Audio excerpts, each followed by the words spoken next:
పుష్ప 2 ట్రైలర్లో మొత్తం ఎర్రచందనం స్మగ్లింగ్ అంటూ కామెంట్స్ చేసిన రాజమౌళి. ప్రస్తుతం ఈ విషయం హాట్ టాపిక్గా మారింది సోషల్ మీడియాలో. మరి స్టార్ డైరెక్టర్ రాజమౌళి పుష్ప 2 విషయంలో ఎందుకు ఇలా మాట్లాడుతున్నారు? అదంతా మనకు తెలిసిన విషయమే కదా. పుష్ప 2లోనే కాదు, పుష్ప 1లో కూడా స్మగ్లింగ్, ఎర్రచందనానికి సంబంధించి చాలా వరకు షూటింగ్ జరిగింది. మధ్యలో ప్రేమకు సంబంధించి, తల్లికి సంబంధించి సెంటిమెంట్స్ మాత్రం వచ్చాయి. పుష్ప 1లో ఎలాంటి ఆబ్జెక్షన్ చెప్పని ఎవరు ఇప్పుడు పుష్ప 2 విషయానికి వచ్చేసరికి ఎందుకు ఇలా మాట్లాడుతున్నారు? అందులో ముఖ్యంగా మరి రాజమౌళి, స్టార్ డైరెక్టర్ రాజమౌళి సినిమాల గురించి తనకు తెలిసిందే. ఎంత కష్టపడతారో, ఎంత కష్టపడితే సినిమా తీస్తామో తనకు తెలిసిందే. కానీ తోటి డైరెక్టర్ విషయంలో ఇలా చేస్తాడని ఎవరు కూడా ఎక్స్పెక్ట్ చేయలేదు.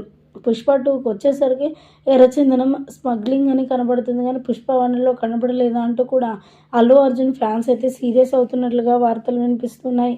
మొత్తానికి రాజమౌళి పుష్ప 2లో ఇలా ఎర్రచందనం స్మగ్లింగ్ చేయడం కరెక్ట్ కాదు. మొత్తం ఆ సినిమా మ్యాటర్ మొత్తం ఆ ఎర్రచందనం పైనే ఆధారపడి ఉంది అంటూ కూడా మాట్లాడుకొచ్చారట రాజమౌళి.